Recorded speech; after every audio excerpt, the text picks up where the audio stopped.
Assalamualaikum warahmatullahi wabarakatuh. Pada video kali ini kita akan bahas materi lanjutan ya, berkaitan dengan lingkaran ya. Kalau sebelumnya kita sudah bahas tentang kesebangunan ya di video sebelumnya, kita sekarang akan bahas berkaitan dengan teorema-teorema atau dalil-dalil tentang lingkaran ya. Silakan disimak dengan sebaik-baiknya. Oke, kita lihat dalil 71 ya. Oke, jadi target kita memang sampai dalil 77 ya. Jadi tinggal 7 lagi dalil yang akan kita bahas. Dalil 71 itu, jika dua sudut pusat suatu lingkaran kongruen, maka busur-busur di hadapan sudut tersebut kongruen. Jika dua sudut pusat suatu lingkaran kongruen ya, jadi ada sudut pusat ya dalam lingkaran itu. Nah, ketika ada dua sudut pusat dan dua sudut pusatnya itu kongruen, maka busur-busur di hadapan sudut tersebut kongruen ya. Itu dalil 71. Nah, nanti akan kita bahas dalil 71 ya, pembuktiannya. Tapi kita lihat dulu dalil 72. Karena dalil 72 ini merupakan kebalikan dari dalil 71 ya. Kebalikan dari dalil 71. Jika dua busur suatu lingkaran kongruen, maka sudut-sudut pusat yang menghadap busur itu kongruen. Kalau tadi dua sudut pusat kongruen, maka busur-busur sudut itu kongruen. Nah, sekarang sebaliknya, kalau dua busur suatu lingkaran kongruen, maka sudut pusat yang menghadap busur itu kongruen. Oke, dalil 71 kita akan buktikan ya. Diketahui ada pusat lingkaran di O, kemudian sudut AOB, kemudian sudut COD. AOB ini sudut pusatnya ya, kongruen dengan sudut COD ya, kongruen dengan sudut COD. Kemudian buktikan bahwa busur, nah ini tanda busur ya. Kalau ruas garis AB itu nulisnya AB begini ya. Kalau busur ini melengkung. Jadi kalau nanti di soal ada tanda seperti ini, itu bukan ruas garis AB tapi busur AB gitu ya. Oke, kita langsung pembuktiannya. Pernyataan ya. Ini alasan. Oke, yang pertama, sudut AOB ya, itu kongruen dengan sudut COD ya, ini diketahui ya. Kemudian nomor 2, bahwa ukuran sudut AOB itu kongruen dengan atau sama ya, bukan kongruen ya, kalau sudah ngomong ukuran itu sama. Ini sama dengan ukuran sudut COD ya. Ini definisi kongruensi sudut ya. Kemudian nomor 3, ukuran busur AB ya. Ukuran busur AB itu sama dengan ukuran sudut AOB ya. Definisi ukuran busur ya. Silakan nanti dilihat ya definisi terkait dengan lingkaran, ada busur, ada juring dan lain sebagainya ya. Nanti di sebelum pembahasan dalil ini sebetulnya membahas tentang definisi-definisi, nanti silakan kalian baca sendiri dan pahami ya. Kemudian nomor 4, ukuran busur CD ya, itu sama dengan ukuran sudut COD, ini sama ya, definisi ukuran busur. Kemudian nomor 5, ukuran busur AB ya, itu sama dengan ukuran busur CD. Kenapa menggunakan transitif ya, menggunakan transitif? Karena tadi AOB itu sama dengan ukuran sudut COD, sedangkan di 3, 4 ini mengatakan bahwa ukuran busurnya itu sama dengan ukuran sudut AOB dan ukuran sudut COD. Ya, transitif dari 2, 3, 4 gitu ya. 2, 3 dari 3 dan 4 sebetulnya, tapi duanya mengatakan sama. Kemudian nomor 6, maka karena ukuran busurnya sudah sama berarti busur AB itu kongruen dengan busur CD. Ini definisi busur yang kongruen ya. Oke, ini terbukti ya untuk dalil 71. Oke, berikutnya dalil 73 ya. Jika pada suatu lingkaran 2 tali busur kongruen, maka busur-busur yang berkorespondensi kongruen. Jadi jika pada suatu lingkaran 2 tali busur, ada 2 tali busur ya. 2 tali busurnya kongruen ya. Tali busur itu kalau lihat di gambar ya ini ya. AB ini tali busur, DC itu tali busur ya. Atau CD itu tali busur. Maka busur-busur yang berkorespondensi kongruen, busurnya berarti AB itu kongruen dengan CD. Itu isi dalil 73. Nah, 74 ini kebalikannya ya. Jika pada suatu lingkaran 2 busur kongruen, maka tali busurnya itu juga kongruen. Ya, ini kebalikan. Jadi 73 itu kebalikan dari 74. Kita akan bahas pembuktian dari dalil 73-nya ya. Oke. Nomor 1 ya. OA ini OA garis yang melalui O, garis melalui O dan A ya. Ini postulat 4 ya. Melalui 2 titik hanya dapat dibuat sebuah garis. Jadi kita bisa bikin OA, kemudian begitu juga untuk OB, OC dan OD sama ya, alasannya dengan postulat 4.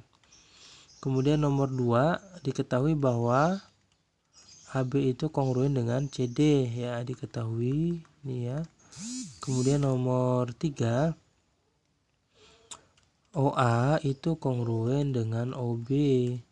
Kemudian OC juga kongruen dengan OD. Kenapa? Ini dalil 14. Masih ingat jari-jari lingkaran itu kongruen ya. Kemudian nomor 4 segitiga A OB itu kongruen dengan segitiga COD ya. Ini kita bisa gunakan dalil sisi ya. Oke, nomor 5 sudut AOB itu kongruen dengan sudut COD ya. Definisi poligon kongruensi ya. Kemudian nomor 6 busur AB ya. Karena sudah kongruen nih sudutnya nih, busur AB itu sama atau kongruen dengan busur CD ya. Ini menggunakan dalil yang sebelumnya, dalil 71. Maka terbukti nih ya bahwa busur AB itu kongruen dengan busur CD. Jadi kalau tali busurnya kongruen, maka busur-busurnya juga kongruen. Berikutnya dalil 75 ya. Apotema merupakan bisektor tegak lurus dari tali busur ya. Apotema merupakan bisektor tegak lurus dari tali busur. Apotema itu yang ini ya, PC ya. PC kalau di sini, oh ini salah, harusnya P ini ya. Oke, biar mengikuti atas berarti ini PC. Ini apotema ya. Apotema itu merupakan bisektor tegak lurus tali busur. Ini tali busurnya AB, ini apotema itu PC. Jadi harus tegak lurus, ini disebut dengan apotema ya. Oke, kita lihat saja pembuktiannya.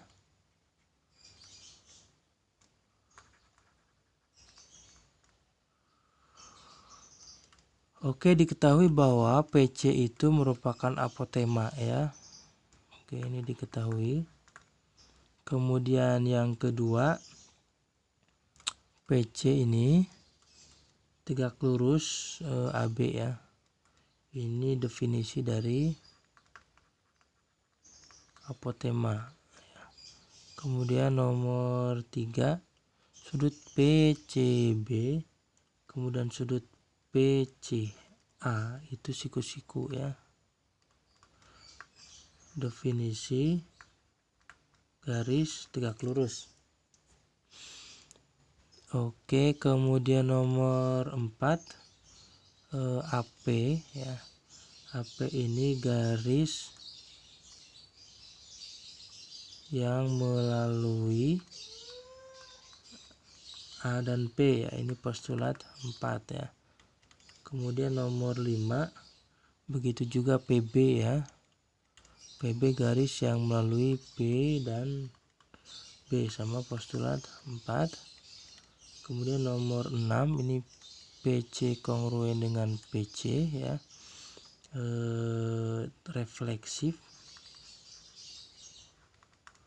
Kemudian nomor 7 segitiga APC itu kongruen dengan segitiga BPC ya. Ini kita bisa gunakan tentang kongruensi segitiga ya, dalil tentang kongruensi segitiga, atau kita bisa gunakan dalil 13 ya. Kita bisa gunakan dalil 13. Nomor 8 sudut APC yaitu kongruen dengan sudut BPC. Ini definisi poligon.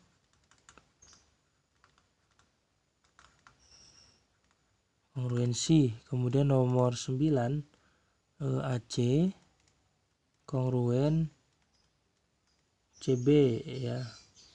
AC kongruen CB ini sama ya definisi poligon kongruensi. Kemudian nomor 10 bahwa C titik tengah dari AB ya, karena tadi AC kongruen CB ya. Ini definisi titik tengah. Kemudian nomor 11 kita bisa katakan PC bisektor ya, tegak lurus AB ya. Ini gunakan definisi bisektor ya, tegak lurus ruas garis. Oke, terbukti ya bahwa PC itu bisektor tegak lurus AB. Berikutnya dalil 76 ya. Dalam suatu lingkaran jika tali busurnya kongruen maka apotemanya kongruen. Dalil 77 dalam suatu lingkaran jika apotemanya kongruen maka tali busurnya kongruen. Jadi 76 ini kebalikan dari dalil 77 ya. Atau 77 ini kebalikan dari dalil 76. Ya, jadi kalau 76 itu kalau ada tali busurnya kongruen maka apotemanya kongruen. Kalau 77 sebaliknya. Kalau apotemanya kongruen maka tali busurnya kongruen. Kita akan bahas pembuktian untuk yang 76 saja ya. Nanti 77 polanya sama. Oke, pernyataan ya. Alasan. Yang pertama, diketahui bahwa OP apotema AB ya. OP apotema AB. Kemudian karena OP apotema AB maka OP ya bisektor tegak lurus AB yang tadi ya, dalil 75. Nomor 3 sudut OPB siku-siku ya. Siku-siku definisi karena disebut tegak lurus kan, definisi garis tegak lurus. Kemudian nomor 4 AP kongruen PB ya. AP berarti ini ya, AP kongruen PB, definisi bisektor ini ya. Tadi definisi garis tegak lurusnya, ini definisi bisektornya, bisektor ruas garis. Kemudian nomor 5 diketahui bahwa OKI yang kedua ini ya, OKI apotema CD ya, diketahui. Kemudian nomor 6 ya, nanti sama polanya, berarti ini OKI bisektor ya, tegak lurus CD ya, ini sama ya, sama dengan nomor berapa, 2 tadi ya, sama dengan nomor 2. Kemudian nomor 7 itu sudut OKD siku-siku ya, berarti sama dengan nomor 3 ya. Nomor 8 itu ceki ya, kongruen dengan KD, ini sama dengan nomor 4 ya.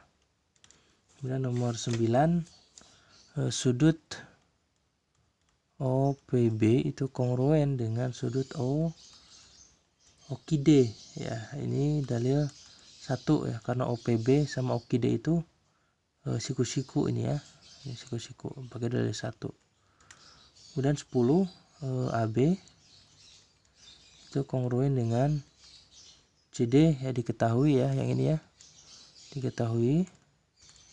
Kemudian nomor 11 PB itu kongruen dengan KD ya, PB kongruen dengan KD. Ini kita gunakan postulat pembagian ya, postulat pembagian bahwa PB kongruen dengan KD. Dari mana ini ya, dari sebetulnya dari sini nih ya, saya bahas di sini bahwa AB itu AB per PB itu sama dengan CD per KD ya. Kalau kita gunakan perkalian, berarti ini PB kali CD sama dengan AB kali KD kan, atau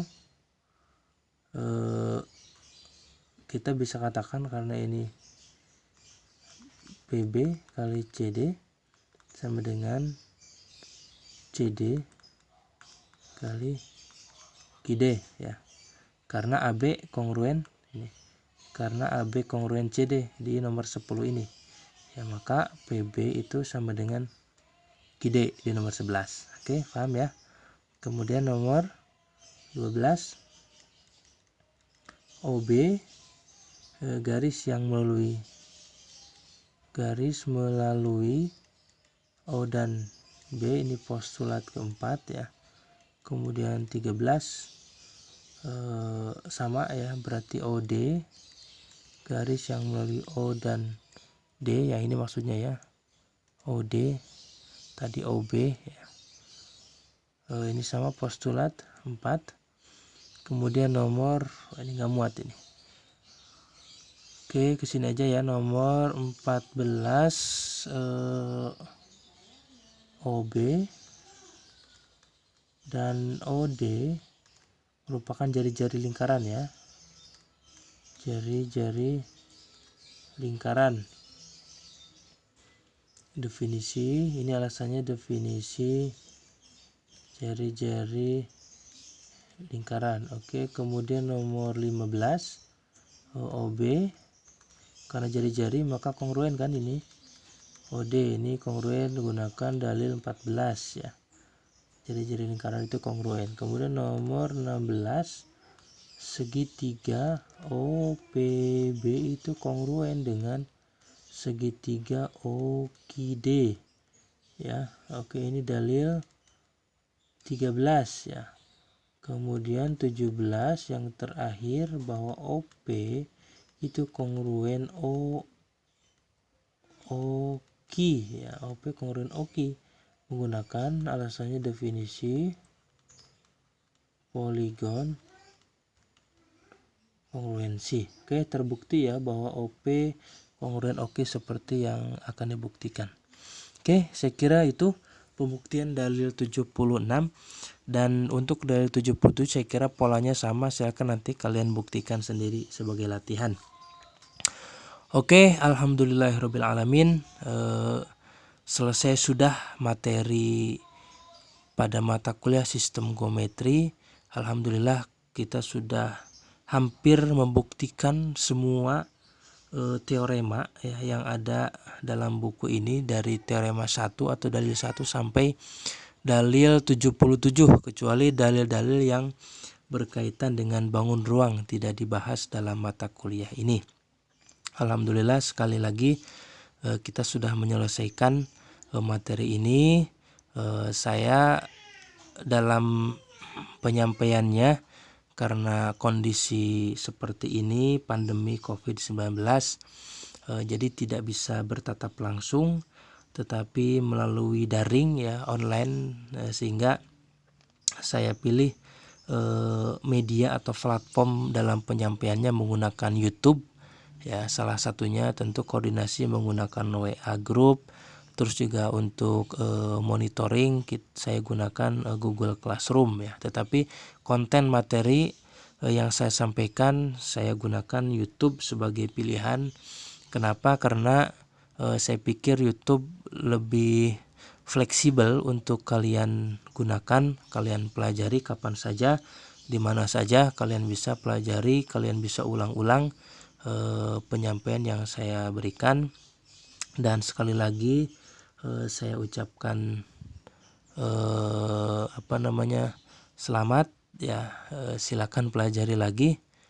Saya mohon maaf apabila kekurangan, dan tentu saya doakan semoga sedikit ilmu yang saya berikan ini bisa bermanfaat buat kalian, buat masa depan kalian, dan tentu pada akhirnya semoga berkah ya, walaupun sedikit semoga berkah dan bisa kalian gunakan untuk keperluan karir kalian, untuk masa depan kalian yang lebih baik.